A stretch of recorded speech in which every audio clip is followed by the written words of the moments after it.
So how can they get a part of your program to fix their credit or even build others to fix theirs? Yes. So I help people through, what I do is I love to do masterclasses so they can see what it's like to learn from me, and they're free. I have another lady, she was homeless for 10 years. She went to Baltimore, Skid Row, and New York City. She ended up in Skid Row. Okay. And she started following me when I started coaching in 2022, came to my free masterclasses, didn't pay me $1, went from 630 to 742. Wow. And then I introduced her to business funding. Right. And she got the business credit cards for free masterclass. Right. And then she finally joined my mentorship this year. So if people want to learn from me, they can learn from my free masterclasses that I have every week. Legendary. And then they can, they're actionable. Like if I tell you to go and file this, you have to do it, right? Do it right now. Don't be procrastinating. I can't do it for you. Yeah. Once you do it, you're going to see the changes. Like the homeless, I don't call her homeless, that person did, right? Yeah, she was down on the luck. She was down on her luck, right? Yeah. And so that's how you learn from me. So you can see my style of teaching. You can see my fugazi, because a lot of fake people online. A lot of fugazis online. We'll get to that part because I saw you on your Instagram was talking about that. How people come at you and things like that. Right, and I don't like to be known as a fugazi. So if I give you that and I help you fix your credit, if I help you get business funding, right. I mean, you could agree that I'm not fugazi. Yeah, right? Give me a good tutorial. Give me a good shout out that I did you right. You know what I mean? Right. And if you don't do it right, don't be mad at me. Right. Because you ain't do the work. Because I gave you the game, I teach everybody the same thing. Because people will do that now. You will give them the game and they don't either utilize it the right way or do it the way you told them. They get mad at you, say you did something wrong to them. And I teach them all the same exact thing. So, and I'm very patient. So a lot of my students, I have a 6-month mentorship. Yeah. I'm still helping them, and it's been a year later. Okay. So I like to give a lot because I've been through so much as a business owner. Yeah. So, and I didn't have anyone to help me. Yeah. And so I give as much as I can. So they can find me through my free masterclass. Your free masterclass. Yeah. Because I've heard about these masterclasses, and sometimes it'd be like 7 days and things like that. How long is your masterclass? So the free masterclass is like 60 minutes to 90 minutes. The one you're talking about, the 5-day mentorship. There we go. That's 5 days. Now in that mentorship, we get your credit right. Bam. We get your funding. Sprinkle. And then we teach you how to make 6 figures with one Airbnb property. Whoa. Because the regulations are changing so much. Yeah. We focus on one property, and we teach you how to run a hotel. I teach you all the tools you need. Tough. To make money in short-term rental. This way you don't have to worry about regulations. A hotel? Yeah, because Airbnb is in essence like a hotel. Right, that's true. That's true. Right, so the way I do in my program, I teach my students what it's like to run a hotel because I went back to school to understand how to run a hotel. And this way it's easier for them. This way they're not just an Airbnb host. Yeah. They're like running it like a hotel with hotel tools and strategies so they could always be busy. Oh, that's dope. Yeah. I always wanted me a hotel. Yeah, I wanted to own one. You would make a great general manager. I know. I come that thing. What's up? You know what I mean? Come there. Look at the organic hotel. You know what I mean? I pull up. You know what I mean? I pull up every day, just talking to every guest, giving them out peppermints. You know what I'm saying?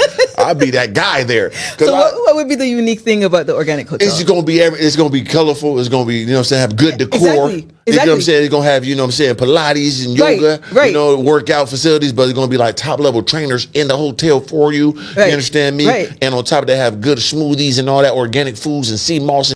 Right. It's going to be like that. And then now you'll have repeat customers. Right. When you give them the experience. So I tell my students, like, as an Airbnb host, you don't want to be an Airbnb host, right? You want to provide an experience to your guests. For sure. So that they come back and they remember you. Of course. How can they forget you? It's impossible. Let's be serious, man. There's only one me. You know what I mean? You saw me walking that door.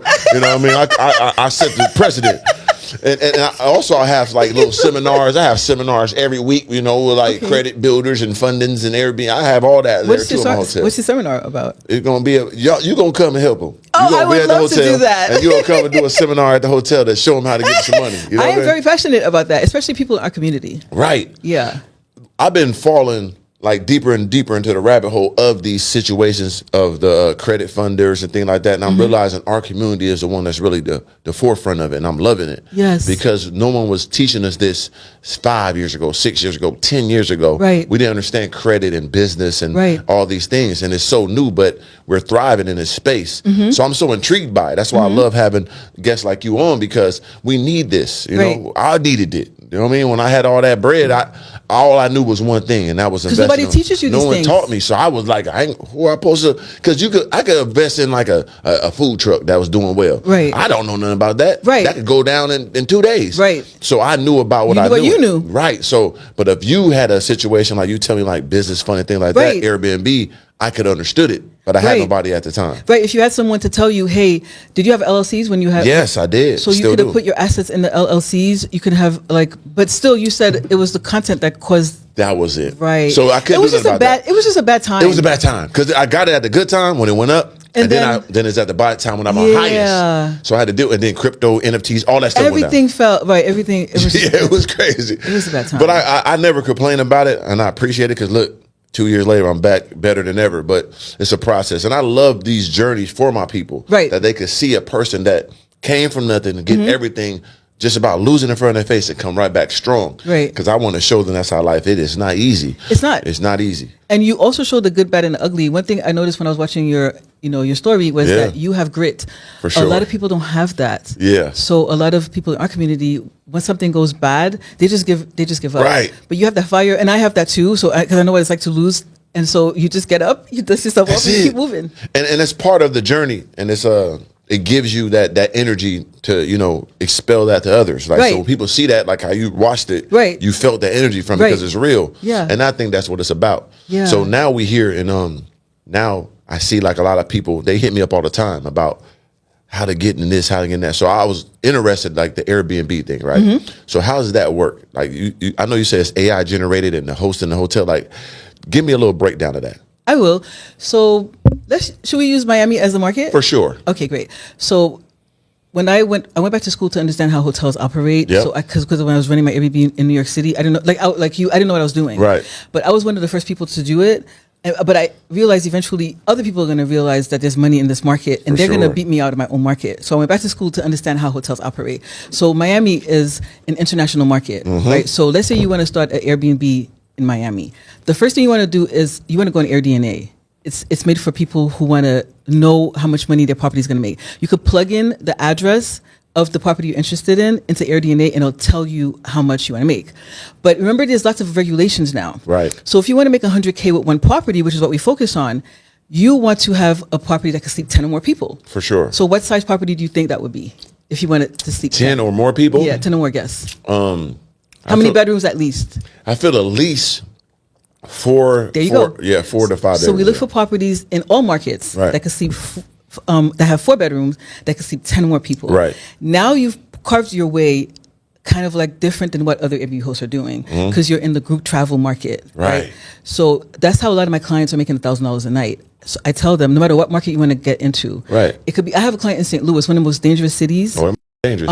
And he has a 4-bedroom that can seat 10 people. So that's the formula. So in Miami, we're going to get a property that can seat like 10 people, right? Right. And we're going to get it in a great neighborhood. So what type of neighborhood would that be? Where would tourists go if they come to Miami? They'll come to Brickell. They'll go. Are there hotels in Brickell? Hotels, yeah. So you want to look places that have hotels. Right. That's a indicator because hotels are not going to set up somewhere that's they're not going to make money. Right. So they already did all the research. So you find a 4-bedroom property that can sleep at least 10 people minimum. Right. Close to a hotel or close to a convention center. Right. To attract business travelers. Right. And so now you could charge $1,000 or more a night. Why? How much would 10 people pay to the hotel close to that property? Yeah, they'll pay a lot. They'll pay like $200 a person. It'll be more than $1,000 a night. For sure. So now they'd rather pay you $1,000 a night. So what we do is, in order to get you that $1,000 a night, we use an AI tool called Price Labs.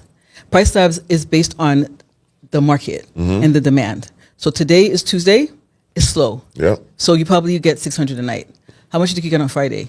Oh, we're in 1,200. 1,200, 1,300, 1,400. Yeah. But Price Labs is going to decide that for you. Right. So you're going to set that up. It's going to understand the Miami market. It's going to know in real time how much the other Airbnb hosts are charging, how much the hotels are charging. But based on the size of your property, because it can seat 10 people, it's going to probably be $1,000 on Friday, Saturday, and Sunday because the weekends are higher. For sure. So in our program, we have somebody who understands that, install that tool for our clients because a lot of Airbnb hosts don't understand the importance of dynamic pricing.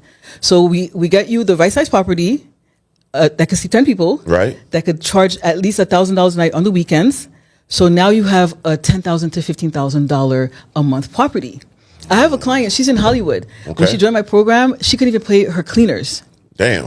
Her and her sister were cleaning the property. I bet. And I said to her, well, where's your property located? She said, not far from the airport. I said, do you have hotels close to you? Because we bought up hotels, right? Of course. She said, yeah, the Hard Rock Cafe is close to me. I was like, the Hard Rock Cafe, do you know how many rooms they have? She said she don't. I said, well, how much you charge per night? She goes, well, my price is not set up correctly. I said, what's the size of your property? She said, it could seat 15 people. Damn. So her name was Mel. I said, Mel, what you're saying to me is absolutely impossible. You cannot have a property that could seat 15 people, close to the hotel and the Hard Rock Cafe. I said, how far are you for the convention center? She said 10 to 15 minutes. Mm-hmm. She's also close to the cruise port, which is the third largest cruise port in the whole country. Come on now. So I said, Mel, I know exactly what your problem is. Your AI tool is not set up right. I said, give me 30 days and I'll fix that for you. Because I could dissect what the issue is, because it's always a pricing issue, or your property is not close to everything or something. So I figured out, based on all she told me, it was a pricing issue. Yeah. So we had our revenue manager install her price app for her. Mm-hmm. And she started to make $14,000 a month, $10,000 a month, $15,000. So I spoke to Mel a few months ago. I said, Mel, how much did that property make last year? Yeah. That one property, guess how much it made? That she couldn't even pay the cleaners for. Okay, first she couldn't pay the cleaners and shit. Now she got the price. Let me calculate it. I'll say about 200,000. Close, 160,000. I was close. I was right there on the edge now, giving my props. Then guess what she went and did with business funding this year? Okay. Between last year and this year. So she got the money from the Airbnb. Now break it down. So, there's lots of regulations, right? It's a lot. So it's like really hard to have 2-3 properties. Yeah. So she took her money and she built a brand new property in St. Petersburg with hard money lending and business credit. And now she's selling that property for $659,000. So she was renting. So the property in Hollywood, she was renting. Okay. She was paying rent for $5,500. It produced $160 last year. Yeah. And then last year she started building her property in St. Petersburg, but she used hard money lending and business credit. Right. And then now that property she's going to sell, the one that she built. Yeah. So that's what you do with Airbnb. You use it as a stepping stone to real estate. That's brilliant. But first you got to know how to make money. So then that's what we do in a program. So you'll teach them how to make money so they can go build make sure they have the tools, the AI tools, everything, and then they use it as a stepping stone to get their own real estate. See, that's the brilliance of it. When you're able to use an asset to get you another, somebody else's asset. She rented somebody's home. Yeah, so that makes it more or less. She didn't have a liability. She had somebody else's asset. Right. Use it as an asset to fund her own asset. Now she has her own asset. Man, that's legendary. And then she's going to be building. Now she's going to be building in St. Petersburg. So now she got generational wealth. So she's going to sell the one she's built. Yes, it's on the market right now, $659K. And I said, how much did it cost you to put together to build? She said about $300K. About 300, yeah. Yeah. That's about right. Yeah. And it's going up. Yeah. And one of my good friends out here, he's a real estate agent, and he was telling me about one of the properties he had for like 8 years. He got it for like 400 something. In Miami? Right now it's like 850. Damn. Yeah. And he just was sitting on it. That was so smart. I wish I had bought back then. Right. Because I remember in Miami was a cheap place. Like, yes. You know what I'm saying? Like, especially certain neighborhoods like Wynwood. Like Wynwood is now cheap. hot now. With 1,200, 2,000, you have a 4-bedroom type. Like, you live in Miami, you was a bum. I ain't saying you a bum, but it was like easy to live there. Like, Miami was an easy place to live. Right. Like, it was cheap back in the day, like 7-8 years ago. Yeah, yeah. Now it's expensive as hell. Right. But back in that time, you get 2,000, you right next to the goddamn where the heat play. You looking over the water. Now you sit on the property and now it's worth so much. Right.